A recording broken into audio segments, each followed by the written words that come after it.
Buenas, Pedro. Buenos días. Estamos otra vez en el CDTA porque estáis con un ensayo para aprovechar mejor el CO2. ¿En qué consiste básicamente? Pues consiste en aplicar CO2 en plantaciones de pimiento, ya que el cultivo de pimiento, al ser bajo invernadero, hay ciertas épocas del día que se queda sin CO2. Bueno, baja mucho la cantidad de CO2 que hay en el medio ambiente, por lo que nosotros la aportamos para que tenga una mejor fotosíntesis y un mejor aprovechamiento de los recursos hídricos y de abonado. Eso te iba a decir, el CO2 es necesario para la fotosíntesis. Sí, es fundamental. Y eso favorece un mejor aprovechamiento hídrico de la planta y que dé mejores frutos, imagino. Sí, más y da más y antes, tiene más precocidad. Porque esto creo que ya se ha hecho otras veces, lo de aplicar el CO2 a un cultivo, pero aquí le estáis rizando el rizo. Sí, aquí estamos intentando sacar otro posible beneficio que tiene, que es que al tener un menor desarrollo vegetativo, tenga menos superficie foliar y ahorre agua. Consigamos una misma producción o mayor con menos utilización de recursos hídricos. ¿Y todo eso con el CO2? Sí, sí.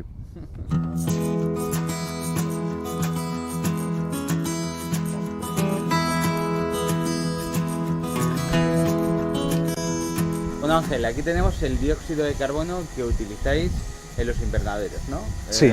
¿Por qué utilizar dióxido de carbono extra? Pues porque el dióxido de carbono interviene directamente en la fotosíntesis de la planta, es un elemento esencial. De hecho, el carbono forma la mayor parte de la materia seca de la planta, es el principal elemento mineral y su mayor fuente de donde la planta lo toma es de la atmósfera, ¿no? Entonces nosotros lo que hacemos es un aporte suplementario de CO2, que es la fuente de carbono de la planta, para fomentar el proceso fotosintético, que a la postre es el que genera pues, ese carbono, todos los componentes básicos para el desarrollo de la planta. Entiendo que hacéis eso porque no hay suficiente dióxido de carbono en la atmósfera. Sí, cuando hay un espacio confinado, realmente la planta al tomar el CO2 de la atmósfera que le rodea, pues va tomando el CO2 existente, ¿no? Puede haber momentos puntuales, cuando el invernadero esté muy cerrado y no haya una renovación de aire, donde ese nivel de CO2 baje de nivel y baje a sitios donde pueda comprometer el desarrollo óptimo de la planta. ¿Cómo funciona esto? Pues bueno, esto es un depósito criogénico, aquí realmente lo que hay es CO2 líquido que está almacenado, que es la forma en la que nosotros pues, lo producimos y lo transportamos. El líquido de dentro está a baja temperatura y eso se hace porque es más fácil de trabajar que en estado gas, ¿no? Las fuentes nuestras de CO2 son generalmente de procesos químicos donde hay una emisión de CO2. Ese CO2 pues Linde lo coge, lo purifica, lo comprime, lo licúa y lo transporta en cisternas, ¿no? Y en depósitos en el cliente que sirven de almacenamiento, donde nosotros ponemos ese CO2 a disponibilidad del cliente. Posteriormente pasa por un radiador y lo que se hace es un calentamiento y pasa de una fase fría a una fase caliente donde vuelve a su fase gas. Entiendo que desde aquí el dióxido de carbono va a un invernadero donde es repartir. Sí, nosotros una de las cosas que también hemos hecho aquí en el invernadero de ensayos del Mirador es conjuntamente con ellos diseñar y perfeccionar el sistema de distribución del CO2 dentro. Porque bueno, en invernaderos grandes evidentemente lo que se trata es de dosificar el CO2 lo más repartido posible para que llegue a todos los rincones. Entonces mediante una canalización de tuberías ese CO2 gas pues se va distribuyendo. Ahora mismo está distribuyendo a un invernadero. Sí, ahora mismo aquí tenemos en el invernadero de ensayos dos invernaderos con suministro de CO2 a distintas dosis que estamos probando y uno testigo donde no hay CO2 para ver el comportamiento en que se diferencia.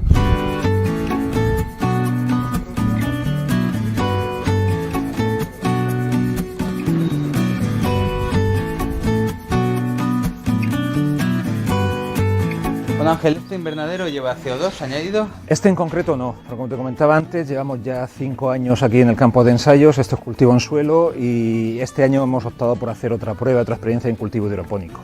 ¿Y cómo está funcionando? ¿Qué cantidad de CO2 inyectáis? Pues nosotros regulamos el nivel de CO2 con un cuadro eléctrico de control. En este caso está el cuadro aquí, en otros casos se puede incorporar al control de clima propio del invernadero, lleva una entrada de CO2 y se ve. Pero básicamente se trata de una sonda ambiental de CO2 que nos mide el nivel que hay en cada momento y nosotros regulamos y parametrizamos el nivel que queremos. ¿Cuánto CO2 estáis utilizando por plantación? Pues bueno, para que tengas una idea, el nivel atmosférico está ya en 400 ppm. Digo porque está ya, porque por el efecto invernadero va subiendo, ¿no? Nosotros siempre garantizamos esas 400 ppm, es decir, siempre queremos que haya 400, lo que no queremos es que baje por debajo de ese nivel. En la medida en que el invernadero esté más cerrado, lo que nosotros hacemos es aprovechar que no hay renovaciones, que no hay entrada de aire, que no hay pérdida de CO2 y ya conseguimos niveles pues, de 500, 600, 650 ppm en el ambiente. Estas plantas de aquí entiendo que no llevan CO2, lo digo porque ahora vamos a ver unas que sí llevan CO2 y creo que ya se advierte la diferencia.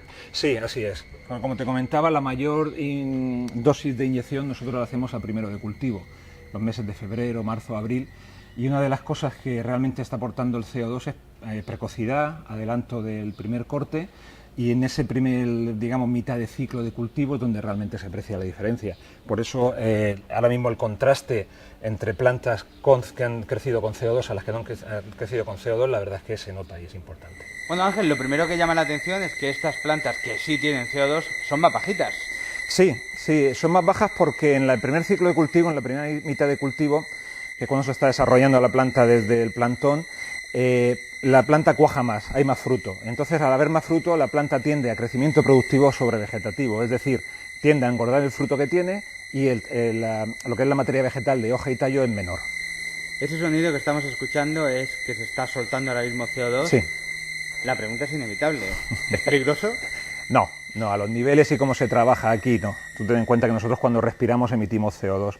El nivel ambiental del CO2 es 400 ppm, que viene a ser un 0,04%, y para que te hagas una idea, el CO2 empieza a ser peligroso a partir de 3000 ppm. Es decir, debería de haber una introducción importantísima de CO2 que estuviera todo cerrado para que hubiera algún problema. Aún así, desde el INDE, que evidentemente para la empresa lo primero es la seguridad ante todo en el trabajo, hay unos sistemas de control y ante cualquier incremento por encima del valor establecido suenan unas alarmas e inmediatamente ya se sabe que puede haber algún problema. Pero se tendrían que acumular cantidades que son realmente difíciles que se produzcan. Estáis aplicando el CO2 para mejorar la fotosíntesis, para favorecer la producción de cultivos. Sí. ¿Está funcionando? Sí, claramente sí. Esta aplicación no es nada nuevo, es decir, esto ya el papel del CO2 en la fotosíntesis en la planta se conoce, está muy estudiado. Esta aplicación en climas fríos es imprescindible porque allí tienen que cerrar totalmente el invernadero para acumular calor con sistemas de calefacción, entonces si no hay un aporte de CO2, falta CO2. Y desde el INDE, conjuntamente con el Centro de Ensayos del Mirador, lo que estamos haciendo es esa aplicación que está muy establecida en Centro Europa y en los países fríos, tratar de aplicarla y hacer estudios que nos permitan implantarla en la zona del sureste de España con climas más cálidos y con una evolución, o sea, que realmente sea rentable para el agricultor. O sea, que esto aquí no lo hemos podido aplicar antes con éxito debido a la temperatura que hace aquí. Sí, no se ha aplicado, las veces que se ha intentado aplicar con las pautas de funcionamiento que hay en climas fríos. Entonces, claro, aquí las condiciones de cultivo son totalmente distintas, ¿no? Y claro, sí que lo que estamos tratando de desarrollar y optimizar esa aplicación para esta zona, dadas las condiciones de temperatura, de ventilación de los invernaderos y de los cultivos.